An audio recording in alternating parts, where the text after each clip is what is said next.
Bugün 2026 yıl 12 aprel günü İmam el-Buxoriy mecmuasını ziyaret ettirdik.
İmam el-Buxoriy mecmuasında bugün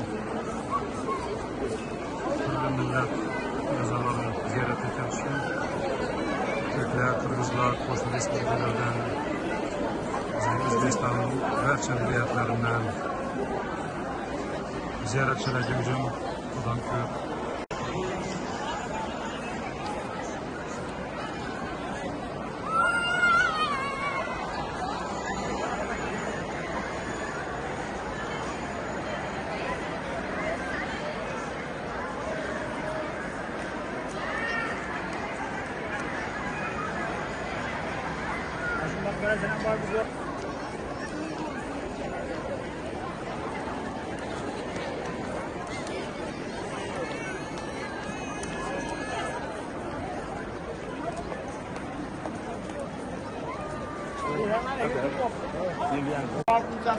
Babamız sharoflariga jome masjid quradilar. Masjid yonidan hovuz qazdirib, hovuz yonidan chinovlarni etkizgan 570 yoshga to'lgan chinovlar. Yana shuncha yashab berish imkoniyatiga ega bo'lgan chinovlar. Mana jome masjidimiz Samarqand O'zbekiston deb gapirib qo'yaylik. O'zbekistondagi eng katta masjidlardan biri. 10 ming kishilik masjid. Saydilayam juma kunlarida bu yerda 17 ming 15 ming odam cuma namozlarını o'qib beradilar. Minoralarga e'tibor beringlar. Minoralarimizni balandligi 75 metr. 7 yoshlar e'tibor beringlar. Minora qanchalik baland bo'lsa, oyoq shunchalik uzoq ketar ekan. Mana e'tibor beringlar, mana shu minoralarimiz vazifasi 17 kilometrgacha bo'lgan joyga azonni yetkazib berish. Ana shu ko'rganlaring 17 kilometr joydagi odamlar mana shu minoradan chiqqan azondan so'ng namozlarni o'qiydilar. Asosiy bino mana shu maqbara. Eng murakkab, mukammal ishlash yo'rda. Mana e'tibor bering, Qur'ondan suralar yozilgan. Harflarni yo'nalish bo'yicha g'ishtlar kesilib oralarga joylashtirib chiqilgan. Bu juda uzoq muddatda, juda katta aniqlikni talab qiladigan ishlar. Ikki tomoni sariqchilab ekilgan bezaklar hammasi tilla. Bir necha kilogramm tilla qumlari suvlar ishlatilgan. O'rtada qabrtosh. Bu ramziy azmehmonlar. Haqiqiy qabrlari mana shu maqbarani tagida. Mana biz İmam Buxoriy bobomizni qabrlar joylashgan joyda tepasida turibmiz. Juda katta joy. So'ng albatta tushamiz. So'ng hammamiz ma'ruzamiz tugagandan so'ng o'sha yerga boramizda İmam Buxoriy bobomizni qabrlari yonida duo qilamiz. Marhamat, endi bu tomondan kelinglar.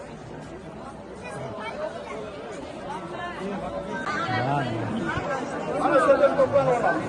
Mana mehmonlar hazırlangan. Ana shu maqbarani tagida bobomiz haqiqiy qabrlari.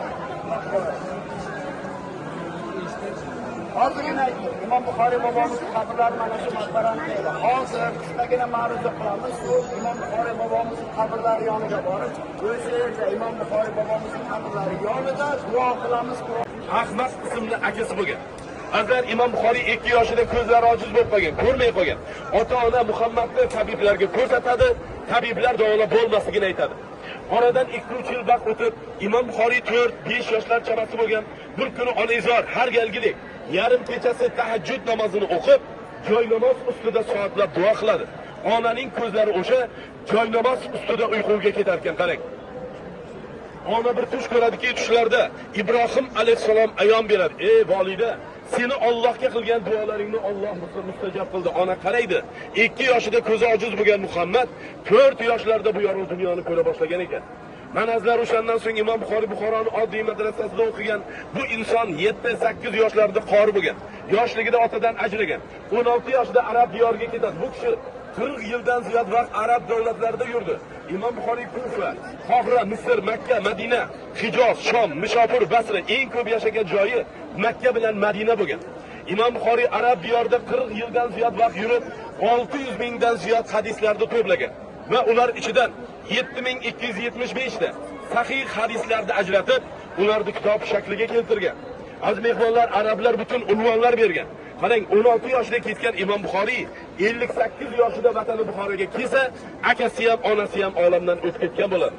Imom Buxoriy butun Buxoro xalqiga ilm o'rgatgan, xalqi yaxshi ko'rdi bu kishini. Bu amirga yoqmadi. Qarang, Buxoroda o'sha davrda amir bo'ladi Xolid ibn Ahmad Zuhali Imom Buxoriyni chaqiradi. Sen deydi xalq emas kelib, meni farzandlarimga ilm o'rgatasan deganda, Imom Buxoriy hadis aytadi. Beshikdan to qabrgacha ilm izlanadi amirim. Farzandlaringiz mening madrasamga kelib, mening madrasamda tahsil olsin deganda amir men aytganimni qilmadi deb bu kishini Buxorodan quvg'in qildi. Imom Buxoriy ona vatani Buxoroni majbur tark etib, qadimdagi mana shu qishloqqa keladi. Bu joy Xartang deb atalgan. Bu Xartangda Imom Buxoriyning bittagina qarindoshi G'olib ibn Jibril bo'lgan. Azizlar, Imom Buxoriy kelgan, bu yerda 3 oy yashagan mana shu Xartang qishlog'ida. Farzandlari, oilasi bo'lmagan. Imom Buxoriy milodiy 870-yil Ramazon oyining oxirgi kunida 61 yoshida mana shu Xartang qishlog'ida vafot etgan. Qarang, Imom Buxoriy vafot etganida jasadidan ter quyiladi. Bu holat sababini hech kim bilmagan. Imom Buxoriyning o'zining nasriga ko'ra mana shu yerda qabr bor. Dafn qilindi. Dafn kechasi qabrdan nur taragan, xushbo'y hidlar taragan. Odamlar kelib deydi, qabr tuprog'idan xonadonlarga olib keta boshlagan. Bir ulug' insonning qabr tuprog'i dardmanlarga shifo bo'lyapti deydi. Tez orada Imom Buxoriyning qabri ochilish joyiga kelayotganda, yon atrof mutasaddilar qabrni tuproq bilan yopib, yog'ochlar bilan o'rab, Imom Buxoriyning qabri 10-asrlardan ziyorat qilib boshlandi. Mana yana 2 daqiqa e'tibor bering. Ziyoratgoh hovlisi Sovet ittifoqi davrida bir omborxona qilib ishlatiladi.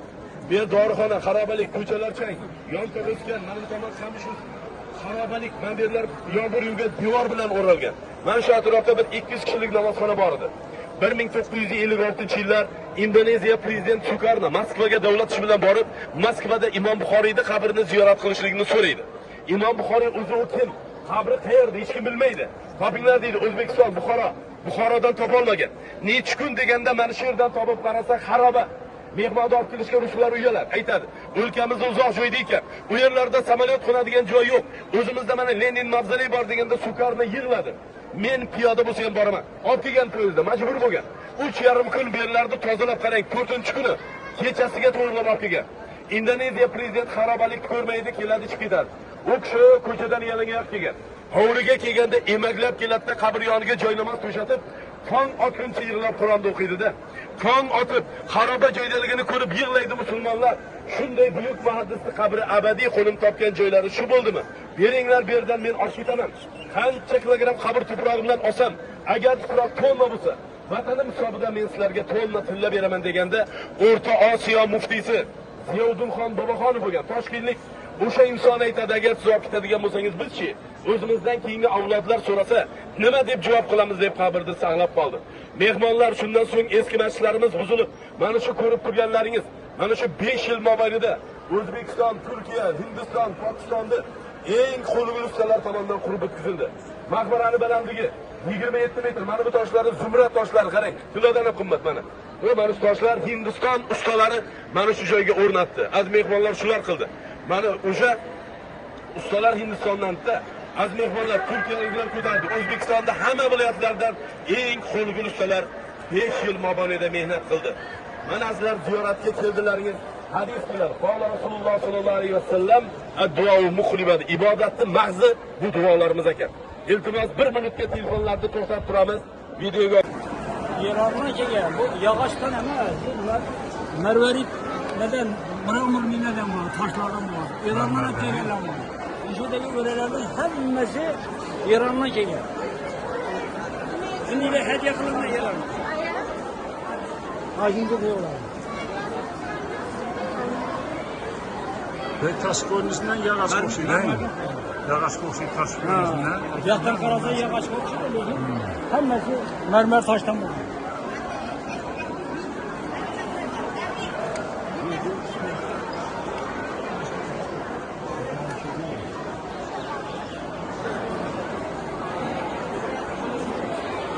Açık mıyım?